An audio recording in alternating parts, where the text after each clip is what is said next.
welcome to our forum discussion. So I am Aisyah Rajha, your moderator for today. So today I will guide the discussion, keep us on time and ensure each member contributes meaningfully. So today we will be discussing on a hot topic, which is the Iran-Israel conflict and Malaysian energy security from an international business perspective.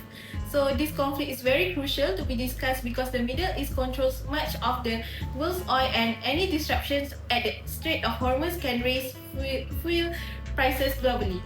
So before we start our discussion, let me simply introduce our panel member. So first we have Miss Anisha, and then we have Miss Alia. We also have Miss Ina, and also Miss Lia, and our online panel, which is Miss Davina. So without further ado, let's start our forum discussion. So we will start with our panel, which is Davina. So Davina, can you explain a little bit about the conflict background of this analysis to us? Alright, thank you Gia, our moderator. When people hear the words Iran and Israel conflict, the first thing that usually comes to mind is a war. But from an international business perspective, the biggest concern isn't that the conflict itself, it's what the conflict could interrupt. And that interruption begins at one very small place on the map. This is the Middle East.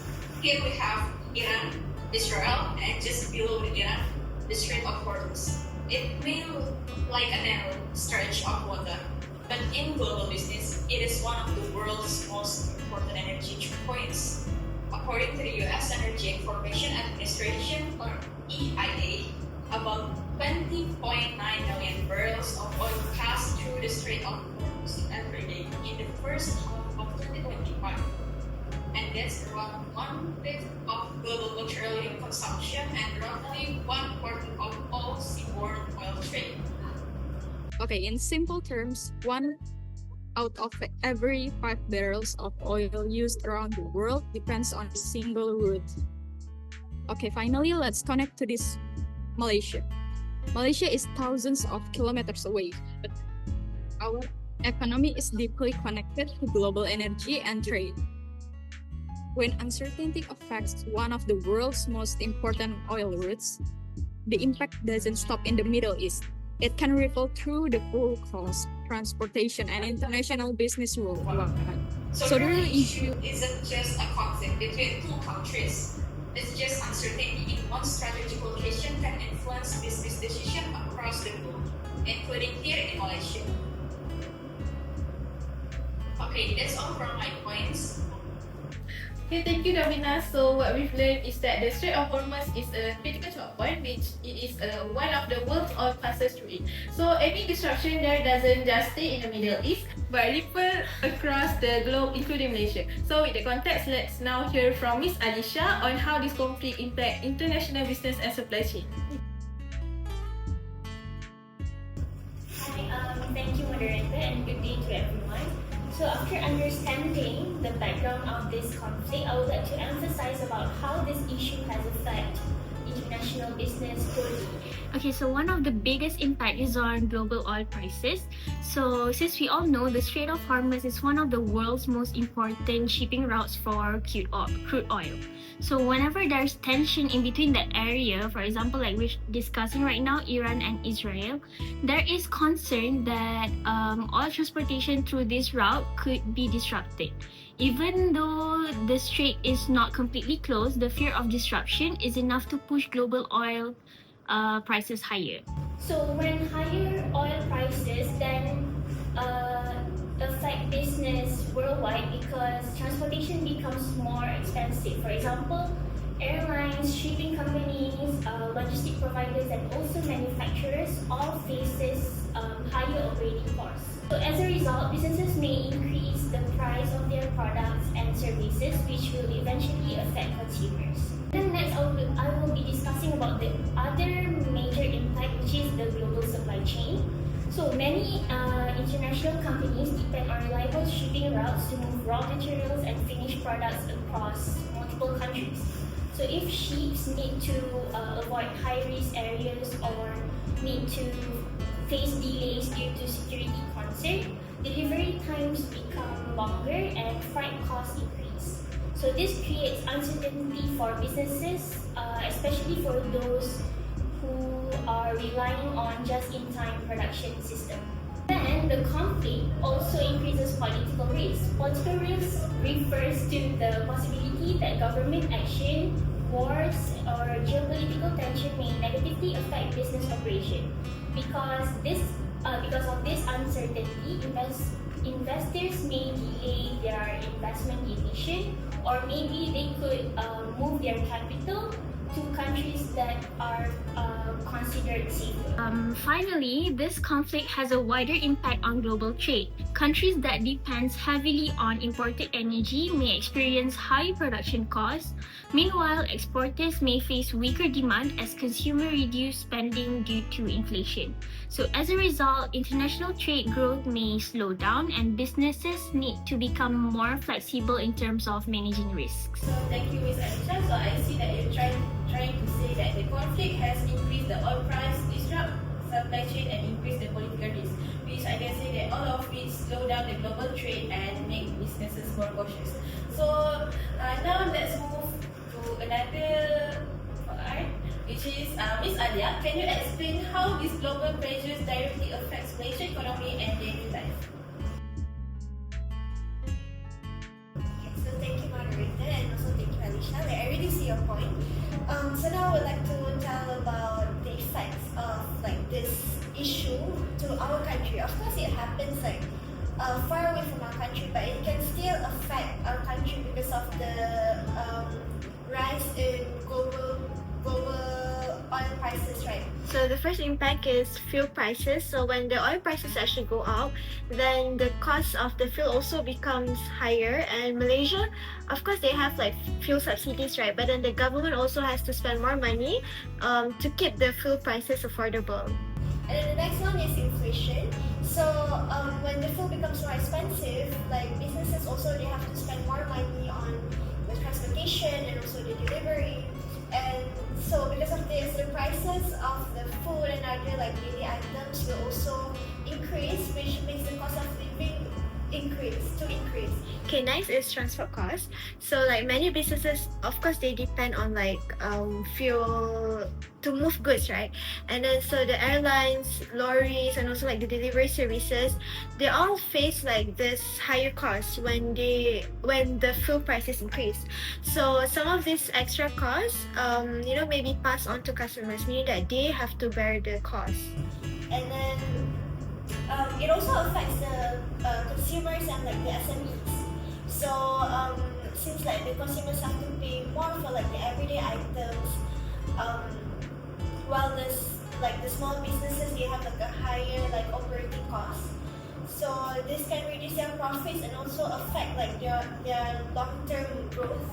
And then lastly, the government has to spend more on fuel subsidies. Like I said, then we have fuel subsidies. But yeah, subsidies they help people, but then they also put pressure on the government's budget. So it means that there may be less money available for other areas that needs to be improved, like education, healthcare, or public services. So yeah, I think that's all for me. Okay, thank you, Alia. So in short, you're trying to say that Malaysia face higher fuel prices, inflation, transport costs, and heavier government spending on subsidies. So consumers and SMEs also feel the pinch, and the government's budget is strained. So to see this in action, I will move to Miss Leah to share the company case study and show how businesses are affected. Thank you, moderator, and also thank you, Alia, for explaining how these macroeconomic pressures affect Malaysia economy. Now let's look at how these global events affect businesses. Instead of focusing only on economic data, we will examine a real Malaysian company, which is AirAsia. So the aviation industry is one of the sectors most affected by geopolitical conflicts because jet fuel is its largest operating cost, making up around 20 to 40% of an airline's expenses. So when tension in the Middle East escalated and concerns over the Strait of Hormuz disrupted global oil markets, jet fuels prices increase sharply. So for AirAsia, a low-cost airline that relies on keeping operating costs low, this created significant financial pressure. In fact, every $1 increase in the price of a barrel of jet fuel is estimated to reduce AirAsia profit by about 80 million ringgit. This shows how even a small increase in fuel prices can have a major impact on the company's financial performance. So you might wondering, could not AirAsia protect itself from rising fuel prices? So normally, airlines use a strategy called fuel hedging, which allows them to lock in fuel prices before market prices rise. However, AirAsia had only limited fuel hedging during this period. This means the airline was more exposed to sudden increases in fuel prices and had to absorb much higher operating costs. To cope with these rising costs, AirAsia introduced fuel surcharges and increased ticket prices by around 30 to 40% of many of its routes. This also supports what Alia mentioned earlier about inflation. A flight that previously cost around 600 could increase to more than 800, meaning consumers ultimately pay part of the additional fuel costs. Although fuel prices have since started to stabilize and AirAsia has gradually adjusted some of its fares, this case clearly shows how the conflict happening thousands of kilometers away can directly affect Malaysian businesses and the daily spending of ordinary consumers. So the key lesson from AirAsia experience is that geopolitical risk is no longer something businesses can ignore. Companies must prepare for unexpected global disruption through better risk management and stronger contingency planning to remain competitive and financially resilient. With that, I would like to hand over to our strategic and recommendation speaker who will discuss how businesses and the Malaysian government can better prepare for future geopolitical challenges. Thank you, Ms. Lia. So the example of AirAsia really show how even a small rise in fuel prices can cut deep into profit and force higher ticket prices for consumers. So I see here why businesses must prepare for global risk. So before we end our forum, I would like to hear from our panel, which is Ms. Nina. Ms. Nina, can you share the strategies and recommendations for Malaysia and businesses to strengthen this problem? Okay, good day and Assalamualaikum to all of our speakers and moderator. So basically, based on the analysis, it is clear that Iran-Israel conflict has created significant disruption in global oil supply, especially due to risks in the Strait of Hormuz. This situation has directly affected fuel prices, transportation costs, inflation, and increased pressure on government subsidies in Malaysia. So therefore, I would like to share with you guys a bit of the several practical recommendations for both the Malaysian government and businesses to strengthen Malaysia's energy security and reduce the future risks. So firstly, for the Malaysian government, one of the most important strategies is to diversify energy sources. So Malaysia should reduce its heavy dependence on imported crude oil and accelerate investment in renewable energy instead, such as solar energy, hydropower, biomass, and also strengthen the use of the natural gas.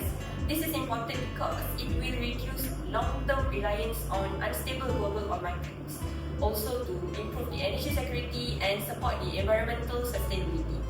And secondly, I think that Malaysia should diversify its oil import suppliers as well. Instead of relying too much on one region, such as the Middle East, Malaysia should expand its oil import sources to different countries. And by doing this, if one supply route is disrupted due to geopolitical conflict, like we are discussing right now, Malaysia will still have alternative suppliers, and this will help ensure a more stable fuel supply and reduce the risk of a sudden price shocks. Thirdly, the government should strengthen a strategic petroleum reserve. And by increasing fuel stockpiles, Malaysia will be better prepared during a global crisis or supply disruption. And this reserve can be released to stabilize fuel supply and prevent the extreme increase in the domestic market. And if I could add, the government should continue implementing targeted fuel subsidies instead of broad subsidies. Assistance should focus on groups that truly need it only, and this also would help to protect lower income households while also reducing the government's fiscal burden and ensuring more efficient subsidy management. And also, moving on to businesses, I think that companies should also play a role in improving resilience. And firstly, businesses should reduce dependence on fuel by improving operational efficiency. And for example, they can optimize delivery routes, adopt fuel-efficient logistics system, or transition to electric and hybrid vehicles where possible. And this will help reduce the transportation costs and improve cost stability. So secondly, in my opinion, businesses should diversify their supply chains.